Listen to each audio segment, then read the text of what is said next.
신약성경 251페이지 여간에 로마서 9장 1절에서 5절 말씀을 대독합니다. 내가 그리스도 안에서 참말을 하고 거짓말을 아니하노라.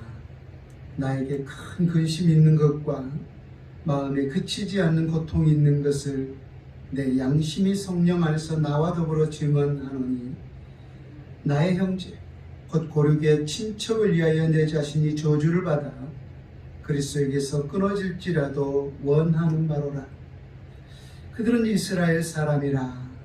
그들에게는 양자됨과 영광과 언약들과 율법을 세우신 것과 예배와 약속들이 있고 조상들도 그들의 것이요 육신으로 하면 그리스도가 그들에게서 나셨으니 그는 만물 위에 계셔서 세세에 찬양을 받으실 하나님이시니라. 아멘.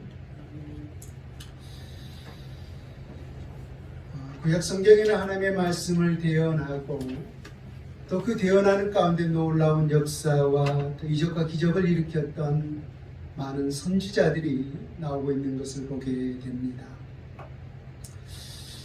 그러나 그 가운데서도 가장 많은 하나님의 능력을 나타내고 또 하나님의 친한 그런 역사를 보게 한 선지자를 말한다면 저는 당연 모세가 아닌가 하는 생각을 해보게 됩니다. 모세, 그 이름의 뜻이 바로 물에서 건진 자였듯이 모세는 이미 태어날 때부터 하나님의 은혜를 경험한 자였습니다. 바로가 이스라엘 백성들의 번성을 막기 위해서 2살 이하의 남자가 태어나거든 바로 나일강에 던지라라고 하는 그런 시대 속에서 태어난 자가 바로 모세였습니다. 그런 시대 속에서 모세는 바로 그 나일강에 던져졌지만은 그러나 하나님의 섭리 가운데 그 물에서 건진바 되는 놀라운 은혜를 체험했죠. 또 그가 장성하여서는 하나님의 부르심이 있었습니다. 첫 번째 하나님의 부르심이 바로 호렙산 떨기나무 가운데서 불꽃이 있었지만 그 떨기나무가 타지 않는 하나님의 놀라운 임재를 경험했습니다.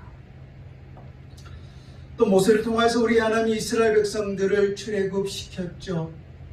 출애굽시키기까지 피의 재앙, 또 개구리의 재앙, 이의 재앙, 마지막 10번째 장자의 죽음까지 이 모든 재앙들, 이 모든 이적들은 바로 모세를 통하여서 우리 하나님이 친히 일으켰던 것을 보게 됩니다. 또 마지막에 이스라엘 백성들이 홍해를 건널 때도 보면 우리 하나님은 모세 지팡이를 통하여서 홍해를 가르는 놀라운 이적과 역사를 일으켰습니다. 뿐만이 아니죠. 우리가 출애굽기, 레위기, 민수기, 신명기 이 모든 배경 바로 다 광야 생활 아닙니까? 이스라엘 백성들의 가나안에 이르기까지 광야 생활을 걸었던 그 사건들을 기록한 책이 바로 출애굽기, 레위기, 민수기, 신명기인데 그 네 권의 책에 보면은 하나님의 놀라운 이적과 역사의 반복이었던 것을 보게 됩니다. 그 모든 이적과 역사의 반복을 하나님은 친히 모세의 손길을 통하여서 일으켰던 것을 보게 되죠. 그래서 많은 선지자들이 기록되어 있지만은 또 하나님과 가장 친밀하고 친히 하나님과 대면했던 한 선지자가 있는데 그가 바로 모세였다라는 거죠. 여러분 그 모세가 신명기 34장에 보면은 마지막 사명을 마치고 죽음에 이르게 되는 것을 보게 되는데 그가 죽기 전에 출애굽기 33장에서 보면 신명기 33장에서 보면은 모든 이스라엘 백성들을 모아놓고 마지막 유언 겸 축복 설교를 합니다. 그래서 이스라엘은 바로 12지파가 있지 않습니까? 그래서 각각의 지파에게 하나님의 이름으로 각각의 축복을 하고 나서 이제 마지막으로 39절에 전체 모든 이스라엘 백성들을 향해서 마지막 던지는 메시지가 있었어요. 들어보세요. 이스라엘이여 너는 행복한 사람이로다. 이스라엘이여 너는 행복한 사람이로다. 여호와의 구원을 너같이 얻은 백성이 누구냐? 그는 너를 돕는 방패시오 내 영광의 칼이시로다. 내 대적이 내게 복종하리니 내가 그들의 높은 곳을 밟으리로다. 그가 죽기 전에 마지막 이스라엘 모든 백성들을 모아놓고 마지막으로 던지는 메시지가 뭐였냐면은 이스라엘이여 너희들은 참으로 행복한 사람이로다 라고 했던 거예요.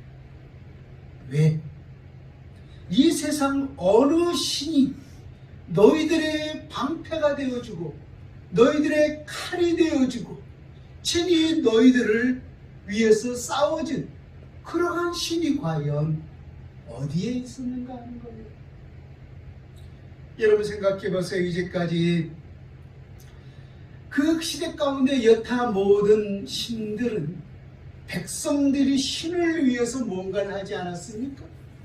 심지어는 그 신을 만족시키기 위해서 자기 자녀까지 불 가운데로 지나가게 하는 그러한 헛된 제사를 지내는 신들도 있었어요.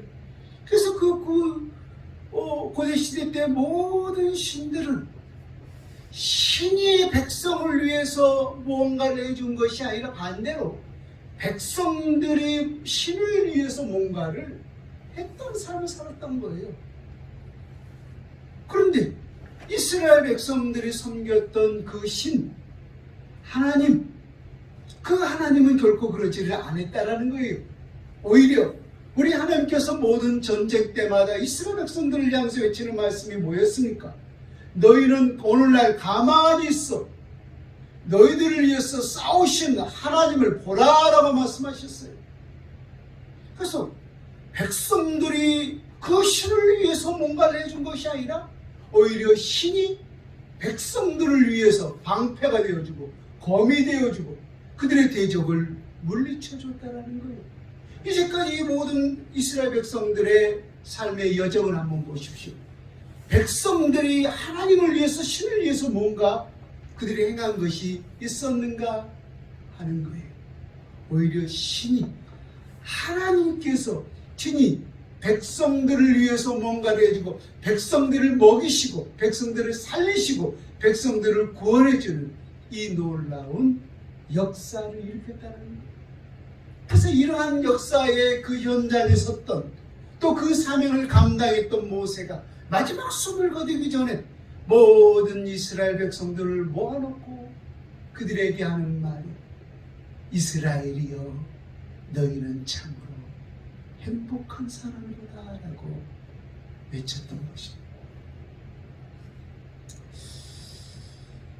여러분 우리는 대한민국이라는 이 민족 속에 살고 있는 백성들이에요. 그래서 우리 민족의 그 유구한 반만년의 역사를 뒤돌아 보았을 때 실은 두 감정이 교차하는 것을 보게 됐죠. 하나는 우리 역사가 늘 외세의 침략 속에 살지 않았습니까? 그래서 우리 스스로 나라를 지키지 못하는 그런 힘이 없었기 때문에 항상 외세의 침략을 당하고 또 몇 번이나 나라를 빼앗기는 그런 아픔과 그런 고난의 시절들이 있었어요. 이런 모습을 생각했을 때 우리 스스로 나라를 지키지 못하고 원수들에게 나라를 빼앗기다니라고 하는 어떤 수치심 또 부끄러움도 있는 것이 사실이에요. 그러나 또 한편으로 생각해 본다면 그런 엄청난 외세의 침략 또 심지어 나라까지 잃은 그런 엄청난 사건이 있었음에도 불구하고 오늘날 이처럼 우리 대한민국의 세계 가운데 이러한 위치에 섰다라는 것은 또한 자랑스러울 만하지 않느냐라고 하는 것입니다. 여러분 우리 대한민국 많은 사람들이 못 산다 어렵다라고 하고 있지만은 그래도 세계 경제 10대 대국 안에 들고 있어요. 이 정도면 여러분 잘 사는 나라 아닙니까? 세계 얼마나 많은 민족들이 살고 있는지는 정확히 모르겠지만은 그래도 몇백 개의 나라가 되는 그러한 이 세계 속에 살고 있는데 10위 안에 들고 있다는 것은 그래도 제법 잘 살고 있는 민족이죠. 그런 모습을 생각해 본다면 또한 자랑스러운 모습도 있다라는 거예요. 여러분, 그럼에도 불구하고 우리가 영적인 면에서 이 이스라엘 백성들을 생각해 보았을 때 솔직히 부러운 면모가 있어요. 어떤 면에서?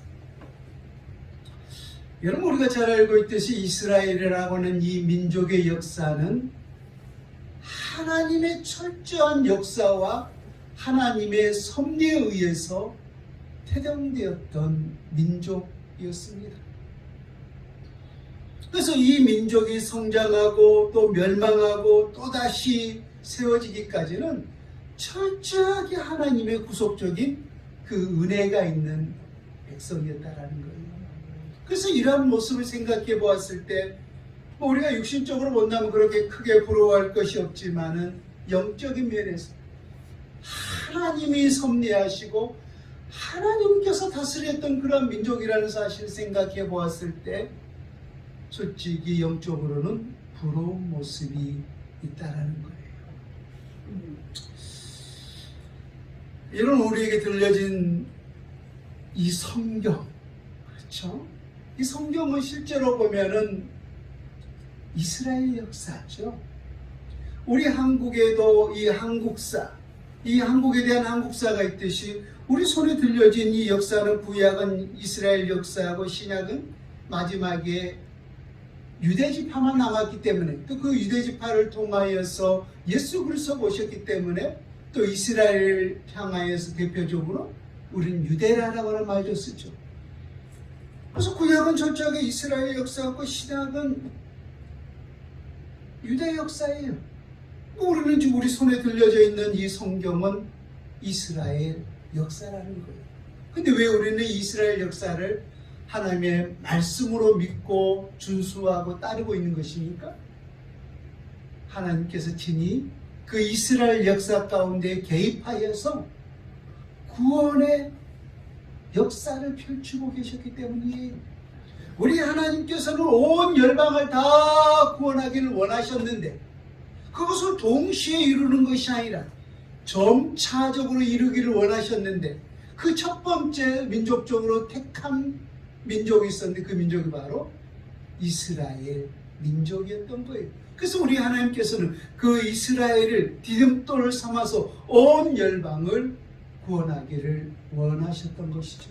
그래서 여러분, 이것이 단순하게 이스라엘 역사에 불과하지만 이 속에 하나님의 놀라운 구원의 역사가 담겨 있기 때문에 우리는 이 역사를, 이 말씀을 하나님의 음성으로 듣고 하나님의 말씀으로 여기고 믿고 준수하고 오늘 또 따르고 있는 줄로 믿습니다.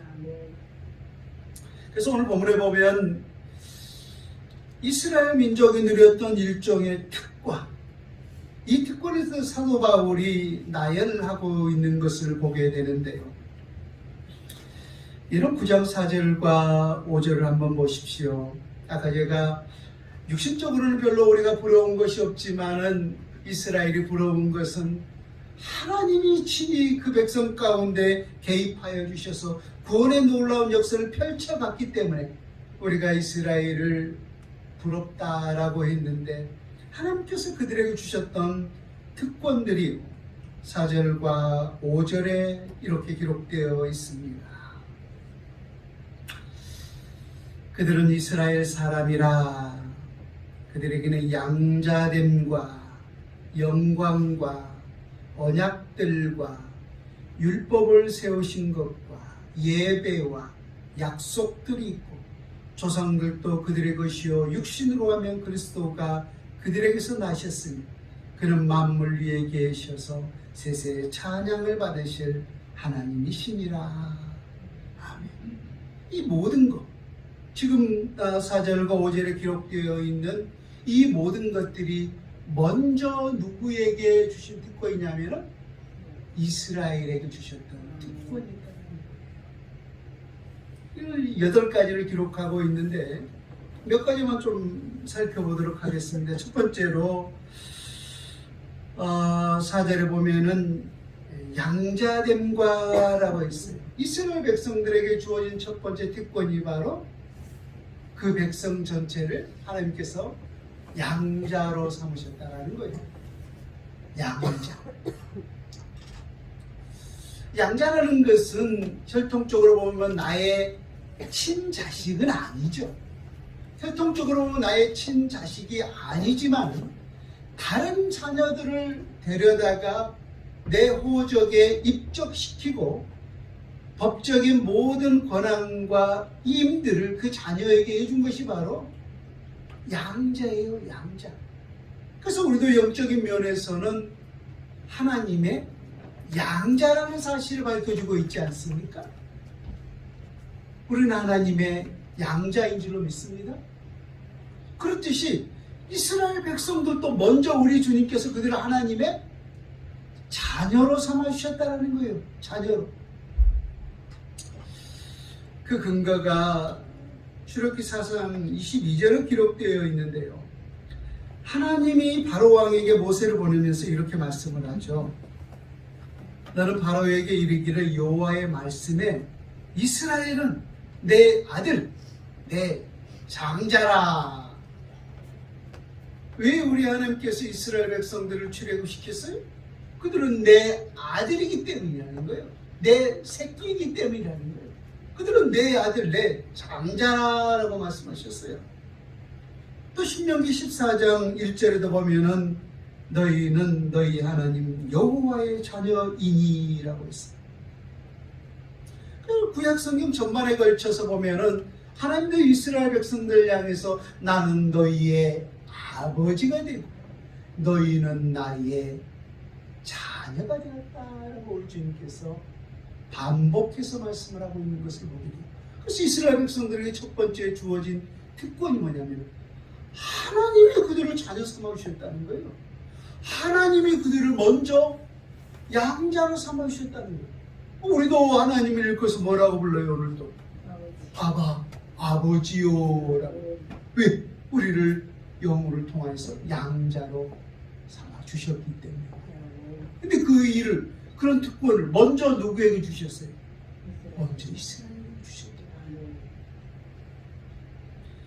두 번째 특권은 영광이라고 있어요. 양자됨과 영광과라고 있는데, 그래서 영광이라고 하는 것은 좀 바꿔 말하면 하나님의 영광인데요.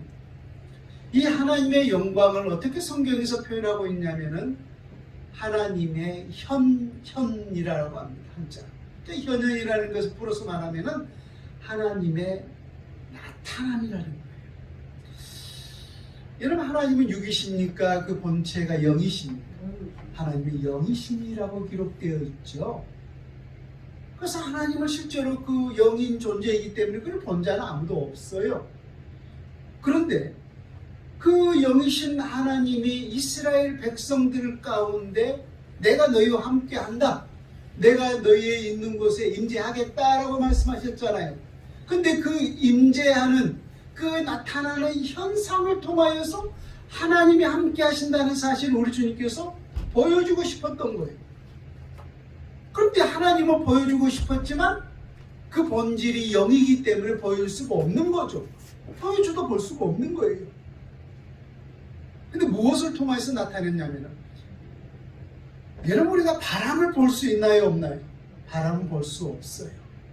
그러나 우리는 그 바람이 분다라고 하는 사실은 알아요.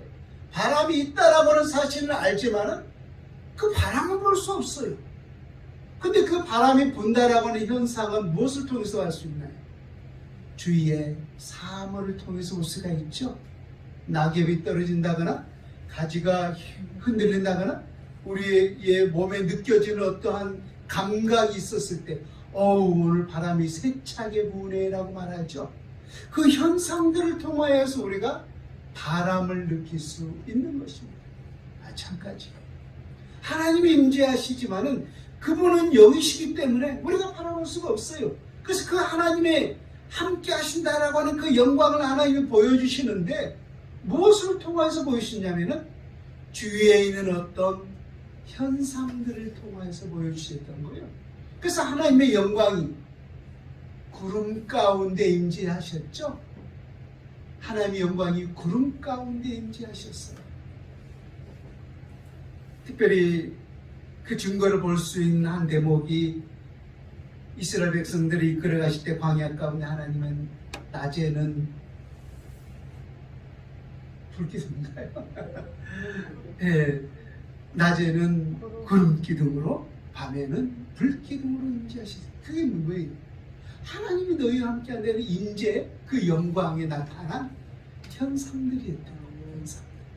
이것이 바로 이스라엘 백성들 가운데 보여준 하나님의 영광이었던 거예요. 이런 영광들이 하나님 누구에게 보여주셨어요? 이스라엘 백성들. 세 번째, 이스라엘 백성들에게 주어진 특권은 양자됨과 영광과 언약들이라고 있어요. 이런 구약에서 신약 이르기까지 성경 면면에 깊이 흐르고 있는 이 강줄기가 하나 있는데요. 그게 뭐냐면 바로 언약사상이에요. 언약사상. 그러니까 왜 구약과 왜 신약이 이렇게 구분되고 있는지, 그건 다 하나님의 언약의 성취이기 때문이에요. 언약의 성취이기 때문에. 이미 창세부터 시작해서 하나님은 아담과 언약을 맺었어요. 또 노아의 홍수 때는 노아와의 언약을 맺었죠. 또 창세기 12장에서는 아브라함을 통해서 아브라함과의 언약을 맺었어요. 또 신의 산에서는 모세와의 언약을 맺고요. 최종적으로는 그리스도 예수를 통하여서 새 언약을 맺었죠. 그래서 이 모든 성경 면면에 깊이 흐르고 있는 사상 중에 하나가 바로 언약 사상이에요.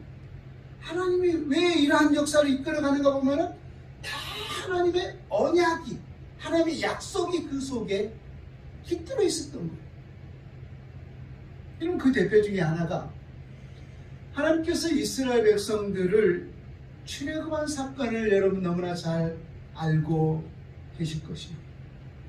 하나님께서 여러분 왜 이스라엘 백성들을 출애굽시켰는지 아세요? 물론 성경에는 두 가지를 말씀을 하고 있어요. 너희는 세상 민족의 강한 자가 아니라 가장 약한 자다.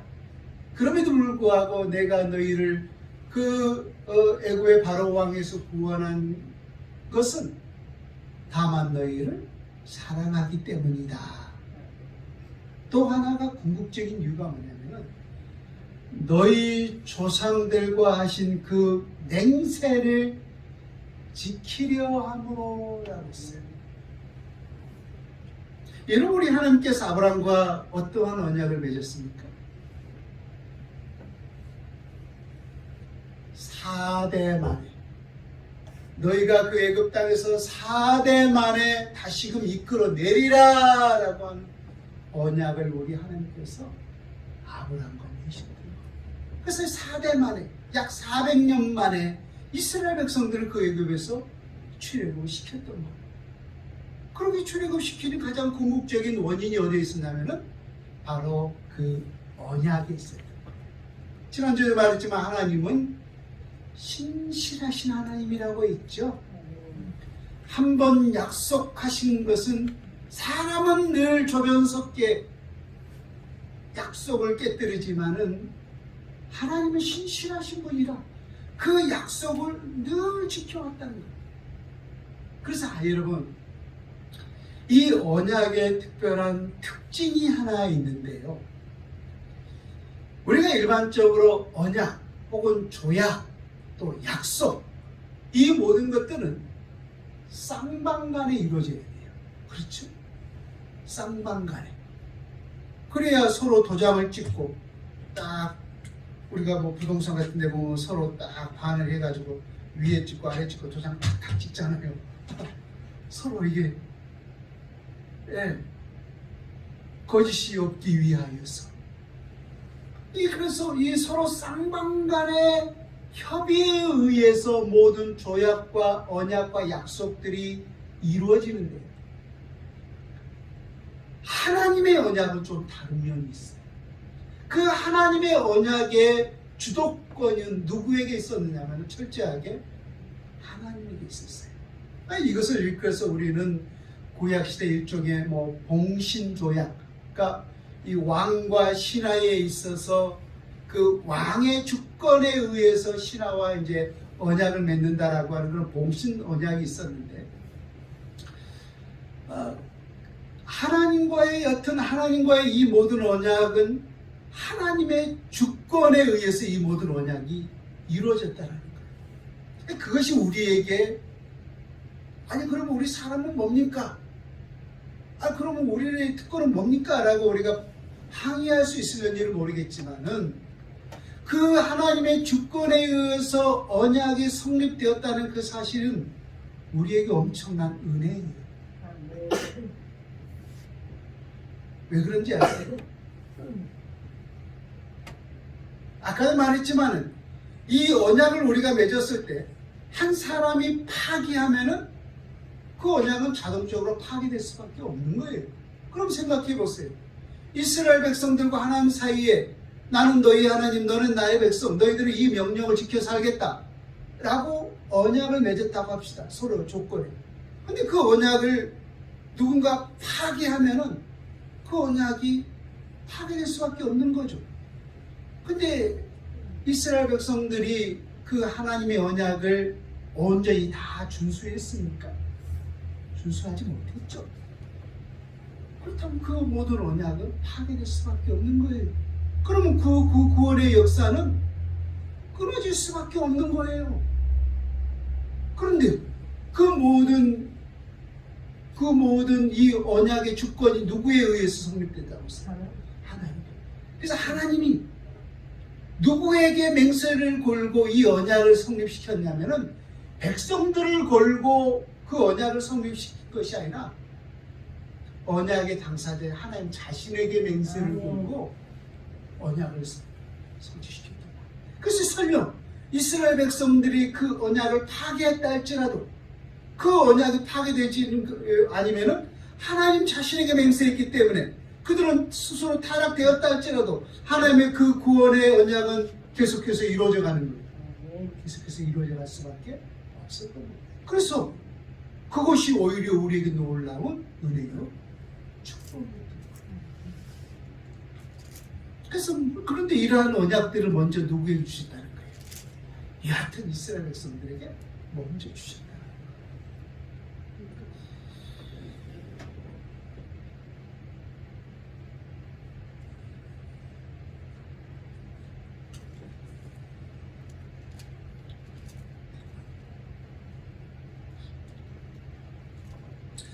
또 그 외에도 보면은 율법을 세우신 것, 그쵸? 그 율법도 이스라엘 백성들과 먼저 세우지 않았습니까?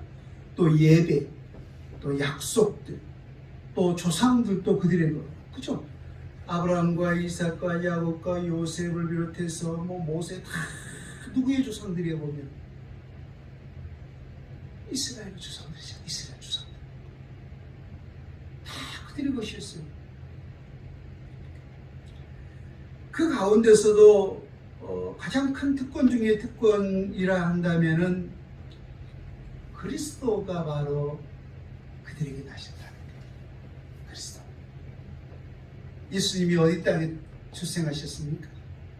유대 땅 베들레헴에 탄생하셨어요. 그 예수가 누구냐? 그 예수가 누구냐? 여러분 9장 5절을 보십시오.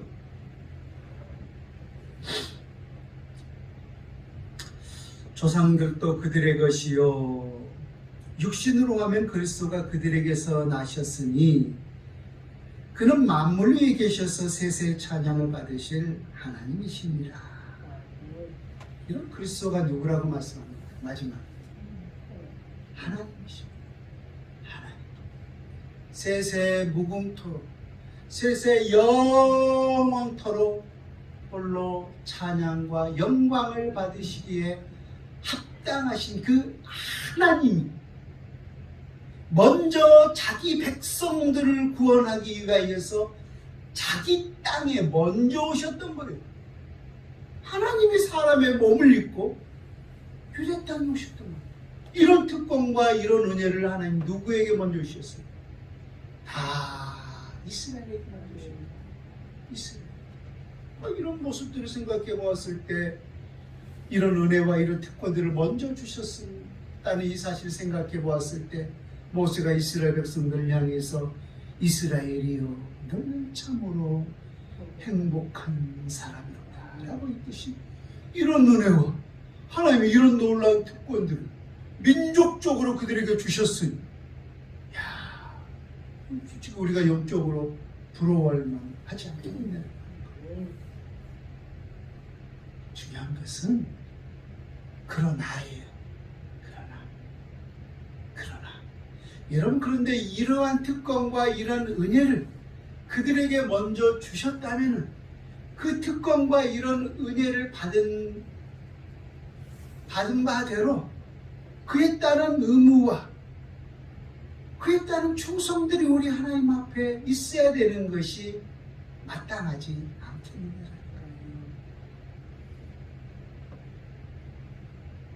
그런데 이 모든 특권들을 그들은 다 마치 헌신짝 버리듯이 버리고 말았어요. 이 모든 특권들을 그들은 은혜로 알고 더 하나님 앞에 충성하고 더 하나님의 복음을 증거하는 이 삶을 살았어야 마땅함에도 불구하고 오히려 하나님을 배격하고 이런 은혜를 하나님을 대적하는 것으로 바꿔버리고 말았다는 거예요. 그래서 만약 그 이사야 선지자 때 이사야 선지자가 뭐라고 했습니까? 손은 구유를 하고 나귀는 임자를 알지 못하고 너희는 너희 주인을 알지 못하는 거야. 그러니까 한마디로 그 뭐예요? 쉽게 말하면 너희는 짐승만도 못한 놈 아니냐 그 말이지 않아요. 지금 유대 백성들도 그 역사를 똑같이 지금 반복하고 있었던 거예요. 반복하고 있었던 거예요.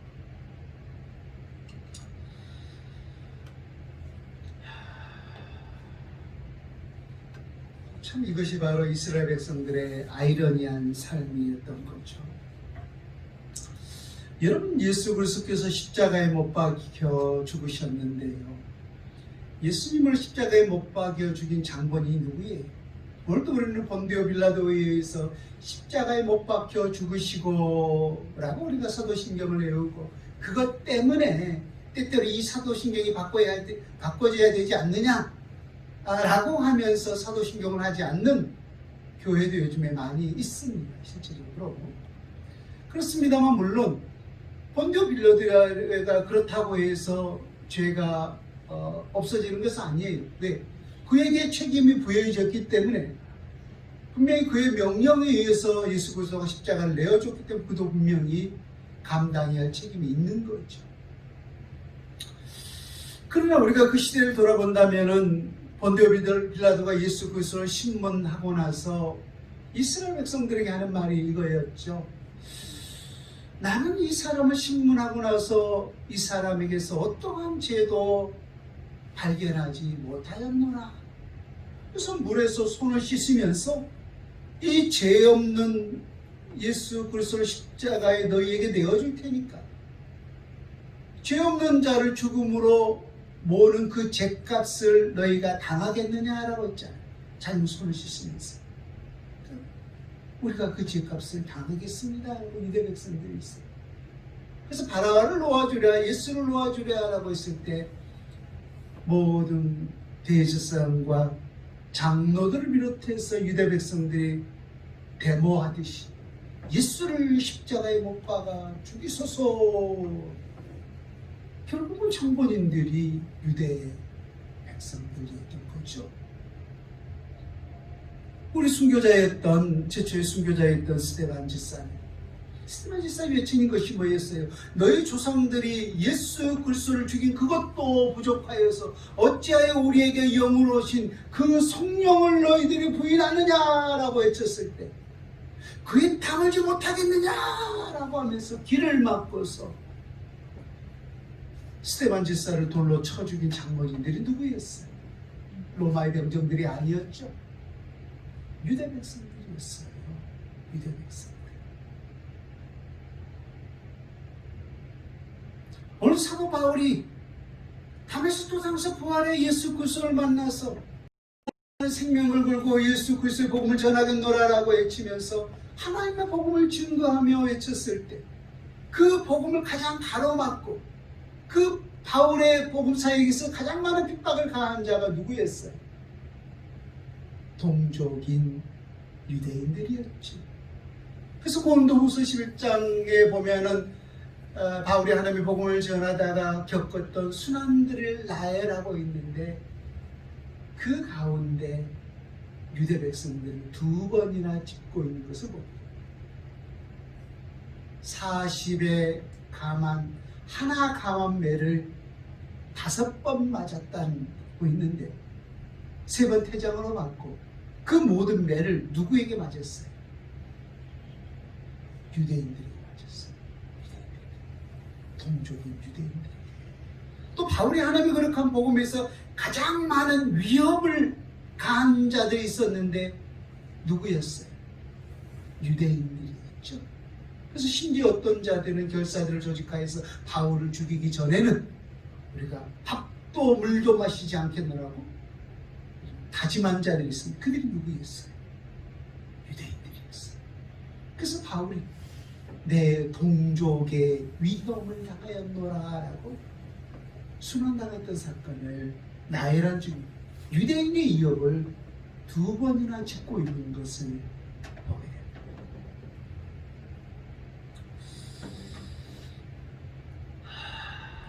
여러분, 그런데 이 서신을 기록하고 있는 사도 바울, 근데 그도 실상은 어디 사람이에요?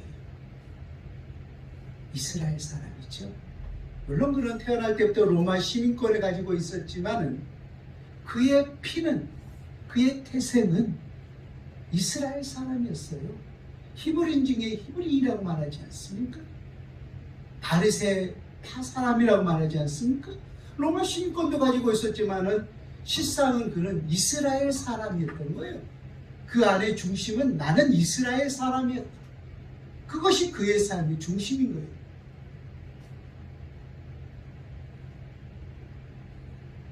그런데도 우리가 알고 있듯이 이스라엘 사람이었지만은 가장 많은 핍박과 가장 많은 고난을 누구로부터 당했어요? 동족이었던 이스라엘 사람들로부터 많은 핍박과 고난을 당했던 거예요. 그러한 삶을 살았다면 얼마나 믿겠어요? 얼마나 왼수처럼 느껴지겠어요? 그러나 그 왼수를 정말로 육적인 그 왼수로 과연 삼을 수가 있겠느냐라고 하는 거예요. 여러분 생각해 보세요. 오늘 이곳에 온 가족이 그리스도를 다 믿어서 평안한 가운데 교회를 나오신 분들도 있지만은 혹은 남편이 믿지 않아서, 아내가 믿지 않아서, 자녀들이 믿지 않아서 핍박을 당하면서 눈총을 받으면서 교회에 나온 사람도 분명 있을 것입니다. 그렇다면 그렇게 나를 핍박하고 나를 미워한다고 할지라도 내가 그 사람을 미워할 수가 있겠느냐라고 하는 거예요. 물론 육신적으로 생각하면 나를 미워하기 때문에 미워 죽겠어 라고 하는 그런 생각이 있을 수도 있겠지만은 우리가 그 영혼을 생각하면은 아무리 나를 핍박하고 설령 내가 교회 가는 것 때문에 나에게 내질을 한다 할지라도 그 영혼을 생각하면 우리는 그를 미워할 수 없는 거예요. 사도 바울이 로마서 9장 1절에서 3절 이스라엘 백성들 향한 마음을 이렇게 기록하고 있습니다. 우리 로마서 9장 1절에서 3절 말씀을 우리 마스크 끼고 있지만 조용히 같이 한번 읽습니다. 시작. 내가 그리스도 안에서 참말을 하고 거짓말을 아니하노라. 나에게 큰 근심 있는 것과 마음에 그치지 않는 고통이 있는 것을 내 양심이 성령 안에서 나와 더불어 증언하노니 나의 형제 곧 고륙의 친척을 위하여 내 자신이 저주를 받아 그리스도에게서 끊어질지라도 원하는 바로라. 내 자신이 저주를 받는다는 게 무슨 말일까요? 내 자신이 저주를 받아 그리스도의 사랑에서 끊어진다라고 하는 것은 지옥불에 떨어진다는 거예요. 지옥불에. 그 하나님, 내가 설령 지옥불에 떨어진다고 해도 좋습니다.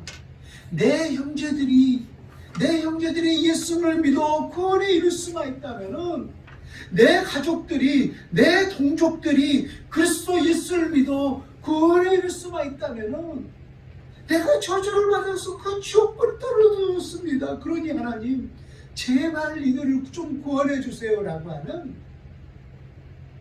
영혼을 향한 안타까운 심정의 반론이었던 거죠.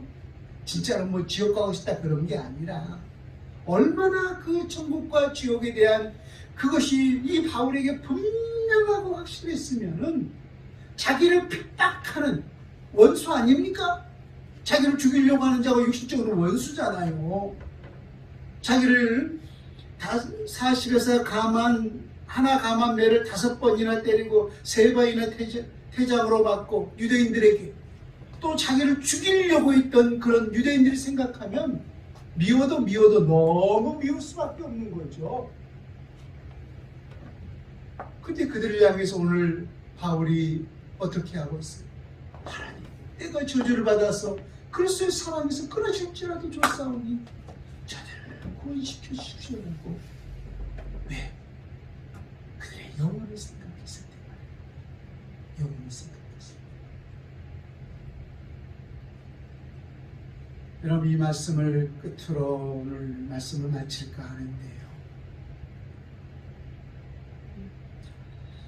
창세기 보면은 우리 하나님께서 소돔 땅이 멸망에 이르러서 그 땅을 멸망시키려고 했어요. 그래서 아브라함이 하나님 앞에 중보하죠. 하나님, 이 땅에 의인 50이 있으면 이 땅을 어찌하시렵니까? 하나님은 얘야, 이 땅에 내가 그 의인 50 때문에, 그 50명 때문에 이 소돔 땅을 내가 멸하지 아니하겠노라라고 했어요.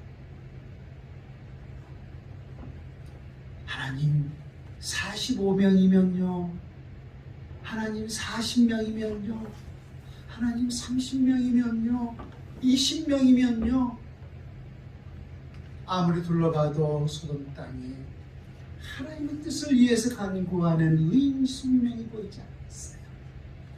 그래서 최종적으로 마지막으로 하나님 앞에 호소하죠. 하나님, 이 땅에 기도하는 의인 10명이 있다면 주님, 이 땅을 어찌하시렵니까? 라고 했을 때, 그때도 우리 하나님 동일하게, 아브라함아, 내가 이 소돔 땅에 의인 10명이 있다면 내가 그 의인 10명 때문에 이 소돔 땅을 명하지 아니하겠노라 라고 했어요.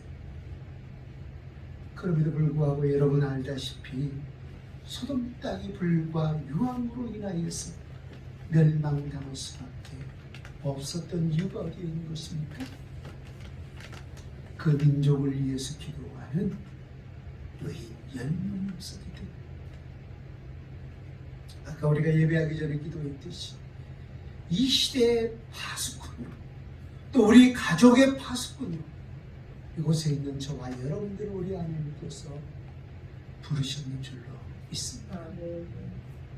그래서 우리가 그 땅을 멸하지 않는다라고 하는 것은 바꿔 말해 우리 하나님께서 그 땅에 구원받을 은혜를 베풀어 주신 거죠. 구원받을 기회를 허락하여 주신다는 거예요. 그래서 하나님의 그 심판을 우리는 멈출 수는 없지만 우리의 기도를 통해서 우리는 연기시키고 늦출 수는 있다. 여러분, 이 세상이 멸하면 주님이 오시면 우리의 기도도 필요가 없어요. 한 번 닫힌 문은 문 열어다오, 문 열어다오 아무리 외쳐도 한 번 닫히면 결코 열릴 수가 없는 것입니다. 여러분, 오늘 이 시간, 오늘 이때가 기회인 줄로 믿습니다. 내 가정이 주님 앞에 돌아올 수 있는 기회요. 이 민족이 우리 하나님 앞에 돌아올 수 있는 기회인 줄로 믿습니다. 코로나가 아무리 창궐한다 할지라도 우리 하나님의 사람들이 가야 할 길들은 가야 되는 것이 마땅한 줄로 믿습니다. 이것 때문에 저것 때문에 이 일 때문에 저 일 때문에 한다면 자로나 우로나 치우칠 수밖에 없는 거예요. 칠 수밖에. 베세메스 길을 향했던 그 전내는 암소 2마리, 그 길을 향해서 곧장 가는 것이, 물론 그 길을 가는 것은 죽음의 길이라는 것을 알아요. 그렇지만 그것이 자기의 사명이기 때문에 전내는 암소 2마리는 그 새끼를 띄워놓고 눈물로써 베세메스 길을 향해서 가지 않았습니까? 여러분, 믿음의 길은 결코 평탄의 길이 아니에요. 분명히 고난의 길이고 십자가의 길이고 순교자의 길입니다. 그러나 이것이 우리 모든 하나님의 사람들이 가야 할 길이라면 우리 마땅히 가야 하지 않겠습니까? 우리의 눈물을 통하여서, 우리의 기도를 통하여서 내 가족을 회복시키고 이 민족을 회복시키는 그 은혜가 있다면 오늘도 우리는 주님 앞에 서는 그날까지 끝까지 이 기도를 포기하지 않고 날마다 주님 앞에 힘써 기도하면서 이 믿음의 길을 달려가야 할 줄로 믿습니다. 그런 은혜가 우리 모두에게 있기를 주 예수님의 이름으로 축원을 드립니다. 아멘.